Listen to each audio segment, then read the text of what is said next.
I'm Kat Manialik. I'm a partner at Y Combinator, and honestly, one of my favorite parts, one of the best parts of working at Y Combinator is getting to work with the other partners. So I'm really pleased right now to invite them all on stage, and we're going to have them answer a bunch of the questions that you sent into the Startup School at Y Combinator email. So let's bring them on.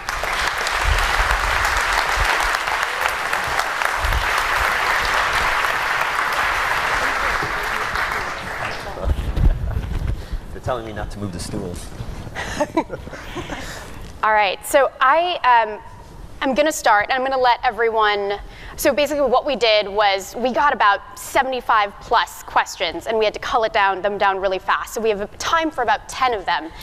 And so the first question actually was, could you tell us about your role as a Y Combinator partner? So I'll have each of you guys answer that and introduce yourselves. You've actually probably seen everyone on stage at this point, so I'll start. I started at YC as the director of outreach, and part of one of my favorite parts of the job is, and a huge part of it is, I get to travel around and I meet people every day who are working and building incredible things and really passionate about what they do. So that's, I think, honestly, one of the best parts of my job. And the other part is I help with a lot of the press launches at YC. So I really love the storytelling piece, helping craft a story around what everyone's doing, what the significance of what everyone does is. So, my name is Kasser. You guys can hear me? Okay. My name is Kasser. We did office hours. I think you see what we kind of do. I help startups through office hours and group and individual office hours basically build their company. My background is I'm an engineer MBA. Really straightforward. My name is Kirsty. I'm the financial and operational partner, I guess. So I work with the startups to help with their financial questions and with their questions like, how do I hire my first employee? How do I pay myself? So I help more with that than with strategy, with strategy or product. And I think the favorite part of my job is that every day is different. The questions we get are different. The problems that startups have are different. The great things that happen to startups are different. And so we wake up every day not knowing what's going to happen that day, which makes life really exciting. My name is Justin. Before joining YC, I had started a couple startups, all funded by YC, 3 times actually, so I'm kind of the remedial student. I have the same job as Kasser, basically, working at advising and helping the startups. I think for me it's very exciting because it's always something new. I really like things that are new, and working with a lot of different companies is really fun for me. And I guess that's it. It's pretty fun. So I'm Paul Buchheit, and I mainly just listen to people's ideas and then laugh at them. I can verify that. Only if that wasn't true, I would be laughing. I'm just there for my own amusement. I really, it sounds, I don't know how to put it. I like to be in the place where history is happening. And I think PG is a very clever guy. He has a real insight into history, and I think he's never said it, but I think he intentionally created this magnet for interesting people and interesting places. So I just like to go hang around there. I've actually been officially a partner since I left Facebook in 2010, but I had started hanging around YC, I think 2006, as soon as they came out to Mountain View, just because there's crazy people like this that I could talk to, and they would tell me their ideas, and I would laugh, and they wouldn't get offended, which actually turns out to be a good filter. The people with a thin skin are. I basically just talk to founders. So we'll kick it off with the next question. So the next question, and something we've been seeing a lot on Twitter, is that if you're starting a company where the main market is in a specific geographic region, so for example, if you're targeting UK customers, would you still suggest moving to the US, or would you suggest moving? So I have a lot of thoughts on that, and I could probably go on for hours, and I have in the past, but I really think that one of the advantages of California is, even if you're going to start your startup, or your market is somewhere else, and you really want to continue your startup there, it's worth thinking about visiting California, even if it's not through YC, even if you just come for a little while, because there's such a huge offline network effect in California around starting technology companies. There's people who can help you, who have done it before, started companies with massive scale, the Googles and Facebooks. There's a huge amount of capital that goes into funding technology companies that doesn't really exist outside of Silicon Valley. So there's a lot of reasons to go, even if your customers are in another place. And you should try to be close to your customers, right? You might move back and start your startup or continue your startup in wherever your customers are, but I think it's worth thinking about visiting California at some point. I was talking to some of the founders in between one of the breaks, and somebody said, there's a lot of energy. You feel a lot of people here are interested in doing really interesting things, and I think that's just much more common in the Valley. My first startup was in Chicago.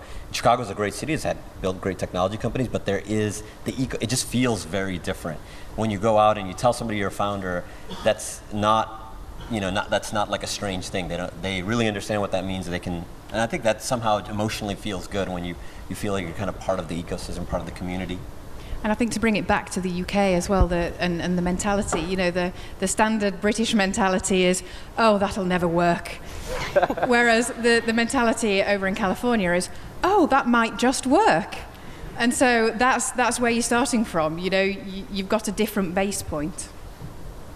Probably the most popular question we got, probably maybe 25 of the questions were, are you starting a Y Combinator in blank? So a lot of them obviously were the UK. Are you starting them in Italy? Are you going to Africa? Are you going to launch, basically every country in the world almost every country in the world was represented. So guys, are we starting Y Combinator in Europe?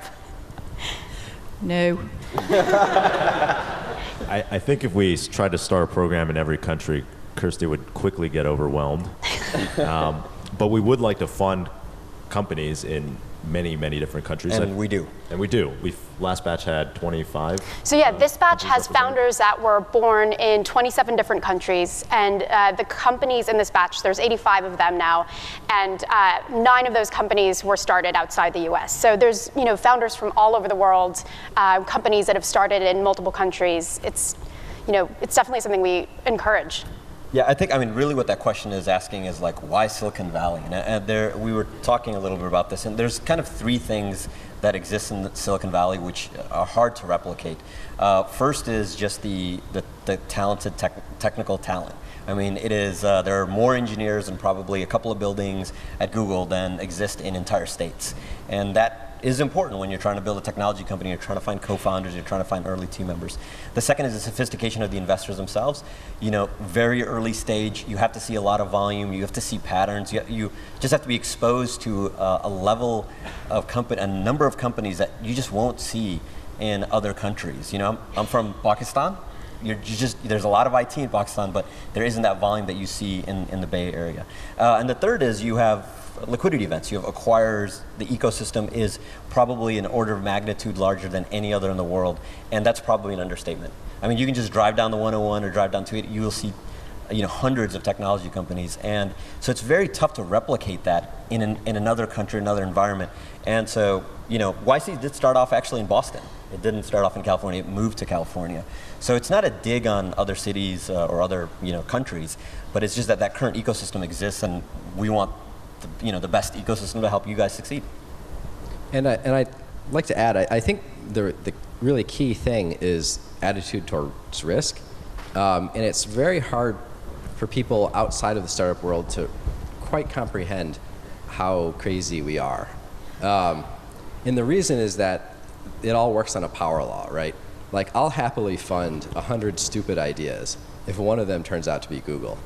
And that approach to risk is not something you're going to get if you've been working in banking your whole life. Because if you're a banker, the thing you want to do is avoid losses. But I already assume that most of my investments are going to be losses.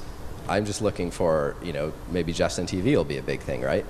And that mindset is very hard for people to get into if they haven't really lived it themselves. So this might be a Kirsty-specific question, but if you have a UK company, if you start a company in the UK, do they need to reincorporate to be part of YC?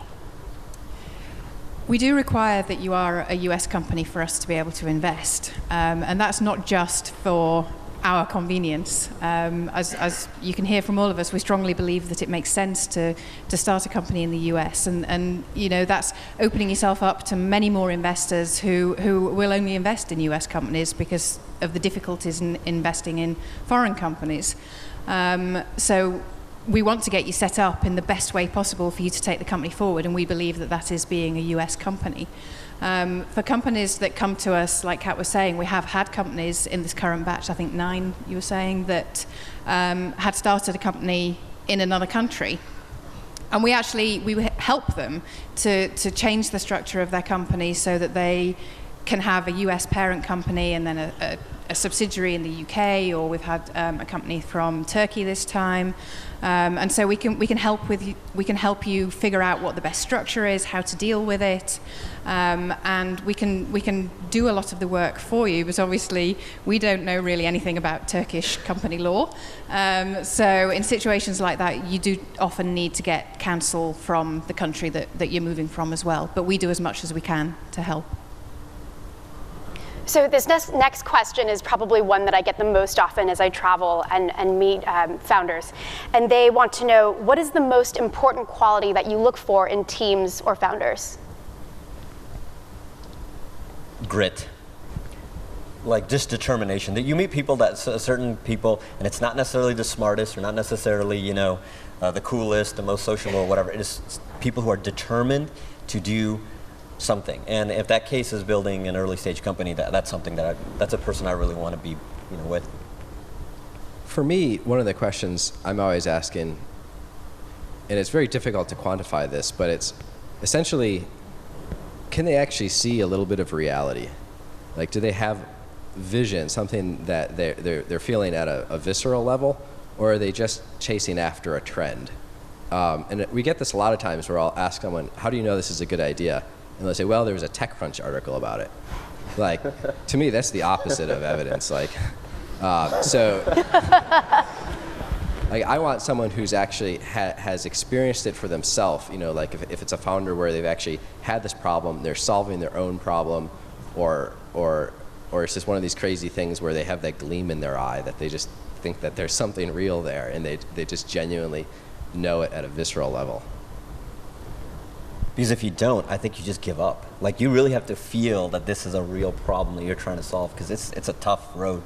Yeah, and in particular, again, the way our business works is that all of the money is essentially made off of really huge successes. And the dream, of course, is you fund a Google or a Facebook, but you never get there. You don't become Facebook if you sell to Yahoo for $1 billion, right? Not that $1 billion is a bad thing, but to have that kind of conviction necessary when you're, I don't know how old Zuck was, like 22 years old, and everyone in the world tells you, come on, man, you're an idiot. Like, you've got to sell your company to Yahoo. It's like just a little social network for college students. Like, $1 billion is a lot of money, and he says no, and then fires them all. Like, that takes a special kind of madman. Very good. So the next question is, how far along should a company be before applying to YC?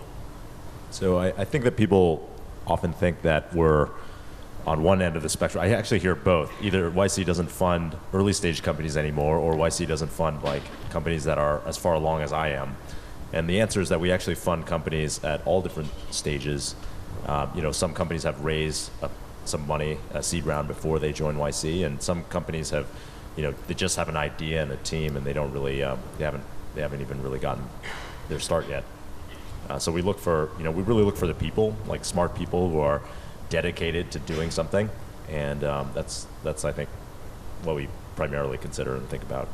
Can you guys give an example of a team that was really early stage, and then a team that was a little bit further along, and kind of talk a little bit about that, the differences? Or probably one of the best examples of an early stage company is one of the most famous companies, Reddit.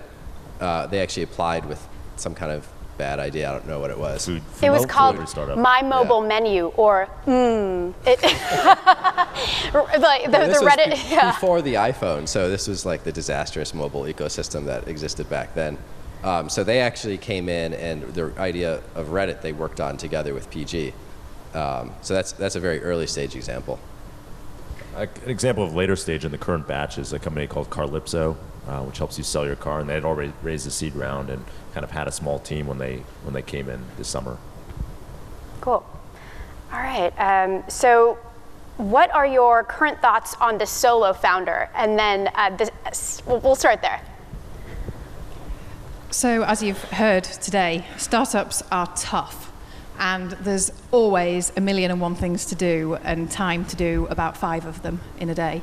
And so it's really hard to be a solo founder because you just can't do everything. You could do sales, or you can build product, or you can fundraise. Whereas if you're in a team, you can divide and conquer. So, we really do think that being a solo founder is kind of just changing the probability for you slightly. That being said, we do fund solo founders. Yeah, we definitely fund them. It's just you have to be about 4 times as good. But actually, I think Instacart was a solo founder, right? And that's a great company. We're very happy to fund solo founders. It's really more for your benefit. If you can possibly find someone, it really does help. But take that very seriously, finding somebody. Yeah, I mean, my personal view is it's so difficult to do all these things well alone, because they're very different skills, whether it's selling, building and selling are very, very different skills. It's rare for one person to have that. And it's just, honestly, I've done a couple of startups. It's just more fun to have a crew, like to have 2 or 3 people that you hang out with who are living with you. And you just, I remember distinctly one time we came back from an investor pitch, and it just had not gone well. And our third co-founder was, sitting at home. And so me and Mike got back and we said, oh, that was awful. And he's like, whatever. And that, just having that perspective from that other co-founder was, it's important. It's really, really tough to do it alone. Yeah, I would say that my company would never have survived if I didn't have my co-founders. Not just because I couldn't have created it, but also I wanted to quit every year. I remember every single year.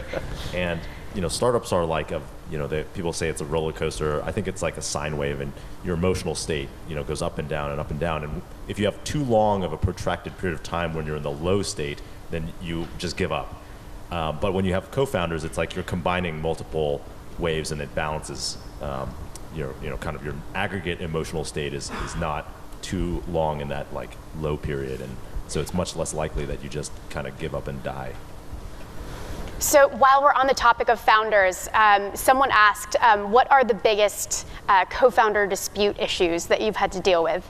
And that is one of the biggest things we see break up early stage startups are co-founder disputes. So I'll let you guys.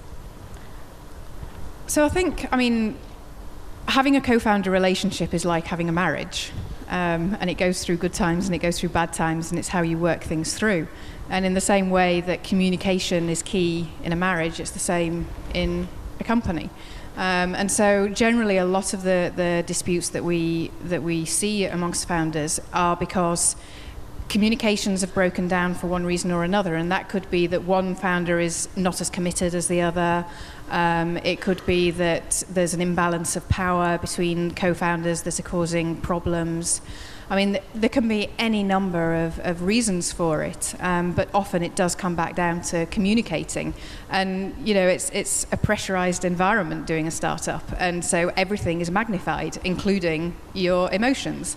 And so with co-founder disputes, the key thing is to talk about it early and not to let it fester and turn into this really irreparable relationship, which startups rarely recover from.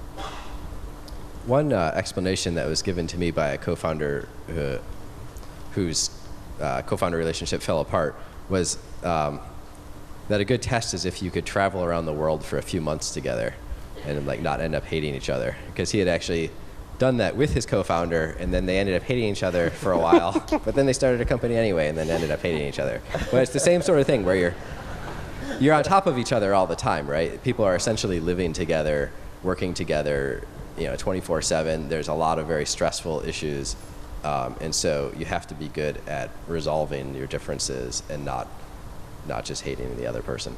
Yeah, the opposite is one test that I had for Talkman, the YC company I founded, was my co-founder Mike. I mean, I genuinely enjoyed seeing Mike and like talking to him about companies and about startups, and it was great that we had complementary skills. That's kind of the ideal situation. In terms of like what is difficult to do in a startup, getting the right co-founding team is one of the most difficult things, and if you get it wrong, it's kind of like the foundation of your house. It's going to be very hard to build on top of that. And it's part of the reason why we really emphasize the importance of equal equity. If you want to, when we look for teams that have like an equal balance of equity, because that is part of what starts a number of co-founder disputes. Usually indicates people are in it together. Yeah, and it should be, right? I mean, I've heard one common thing you'll hear is, well, I had the idea. I had the idea, so I deserve like 80%, and he deserves 20%. That's nonsense. The main reason it's nonsense is most of the work is well ahead of you. So it's like I just came up with something 2 weeks before you, and therefore I deserve 10% more of the company or 20% more of the company, is just not thinking about the relationship that is ahead of you, which is years and years. I mean, so one thing that you should remove from your mind is startups are short and easy. They're not. They are long. I'm talking about 5 years, 7 years, and so that's a path ahead of you, and everyone's going to work just as hard. So you should share in that value. So the YC did an experiment where at a certain point we put out a note saying that we would take founders without an idea. And so the question is, what is your opinion on the no idea founder experiment? So it was a great experiment, and what we learned is that we're not going to do it anymore. It turned out, and I mean, I'm serious, experiments are always worth trying, even if they don't work. What we learned is the people who didn't have ideas would continue not having ideas. And it is a little bit counterintuitive, because the reason we got into it was we noticed that we accepted a lot of companies who would then, partway through YC, change to a different idea, and they would do great. So we thought, well, why did we require the first idea? And it turns out, I think, that the first idea is an indication that they can come up with ideas. And so if they don't have a first idea, they may not have a second one or a third one. So the next question is, how do you turn down or say no to applicants after they've interviewed with you?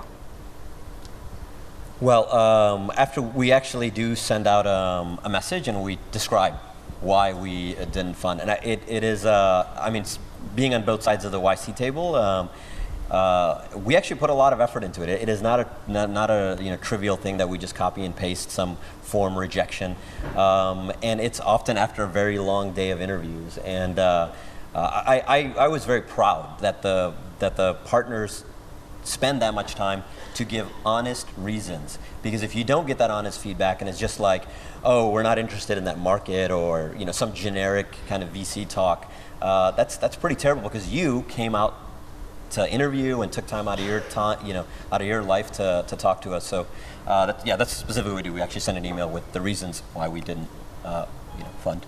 And the thing that I like the most is a lot of founders will actually take the feedback they got from the interview and actually take it to heart. Like, we'll tell them you don't have any customers, and they'll go get customers, and then they'll reapply. And we have, in every batch, quite a few startups that we had previously rejected.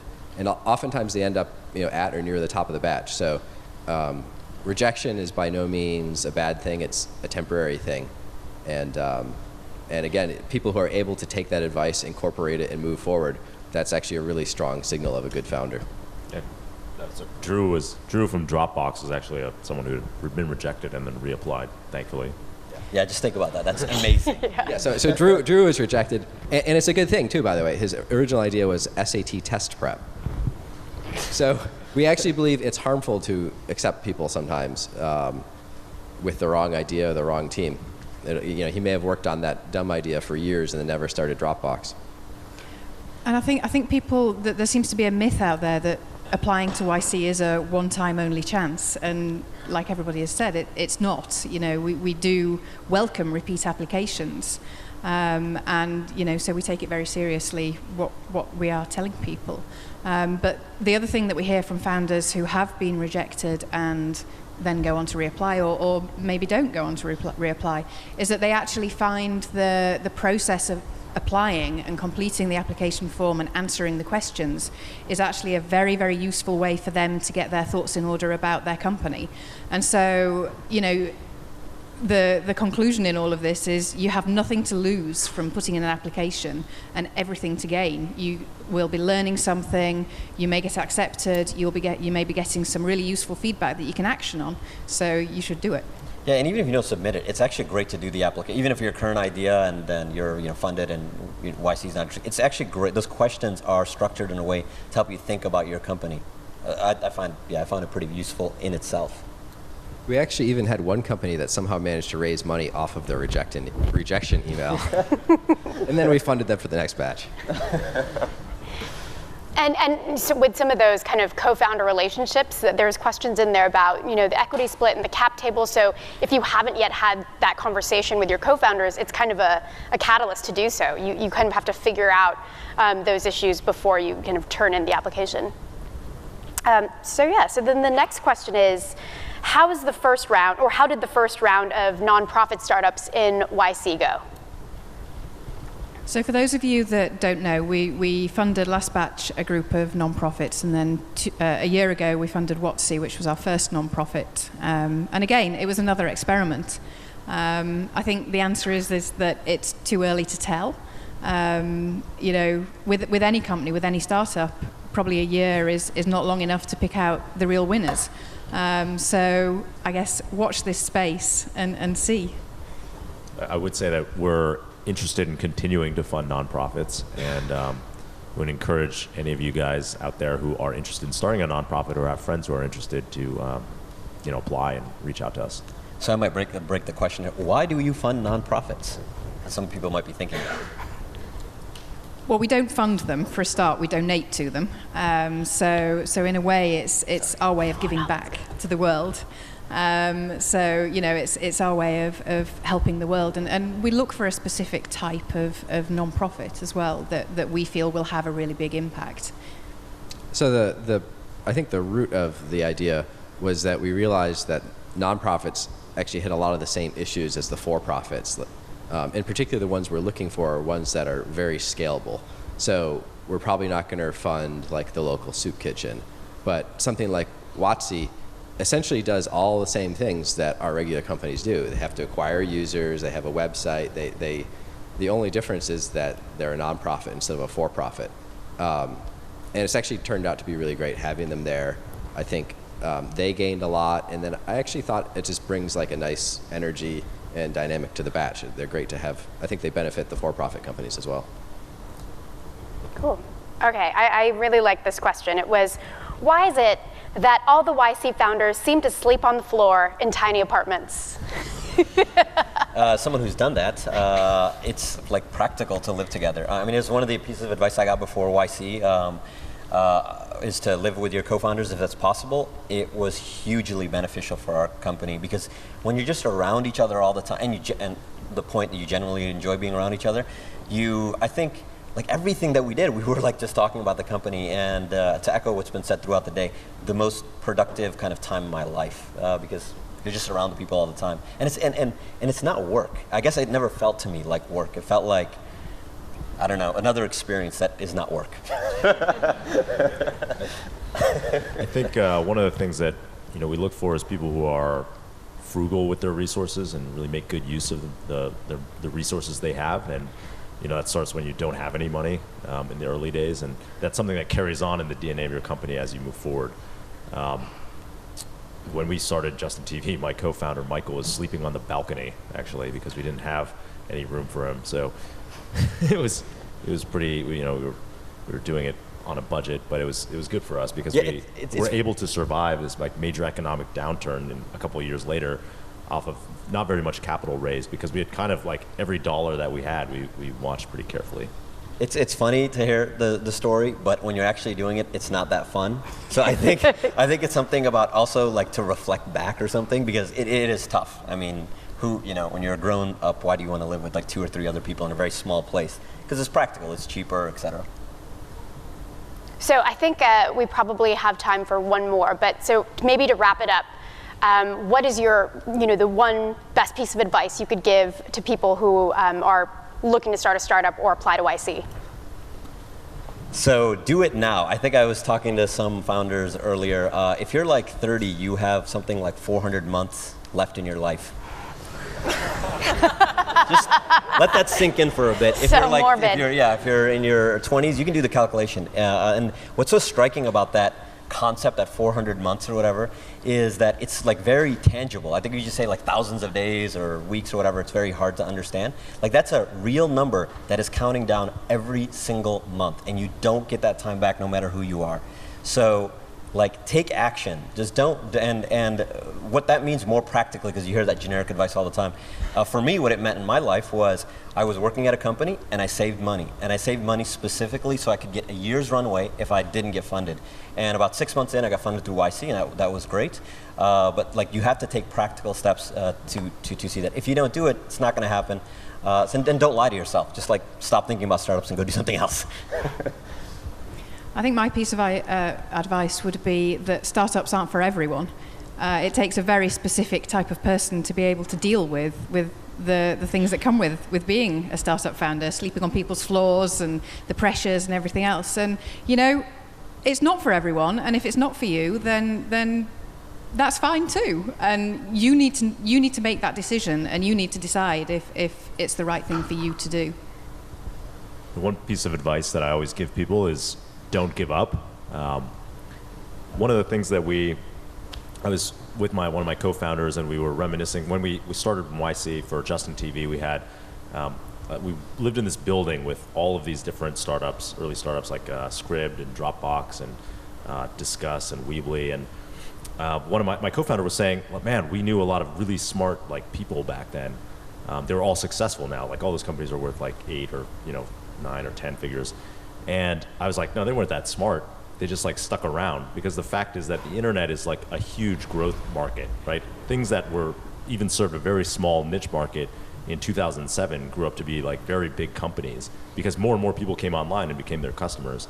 And so just by surviving, there's so many companies out there that I knew 7 years ago, and just by surviving, even though they'd made no money for the first 2 or 3 or 4 years, eventually it turned into a big market.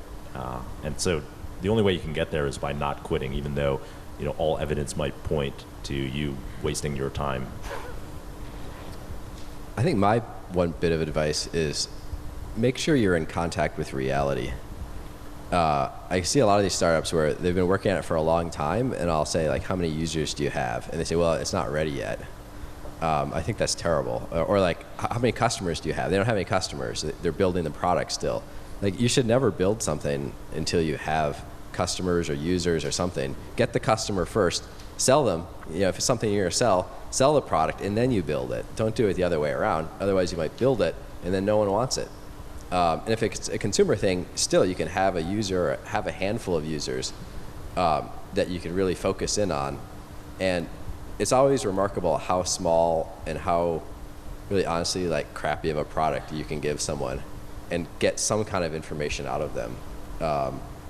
For Gmail, for myself, I tried to build the first version in a day, and the only thing it did was search over my email, but I still released it to other people. And the first feedback was just, it's useful, but it'd be better if it searched over their email instead of mine. And so,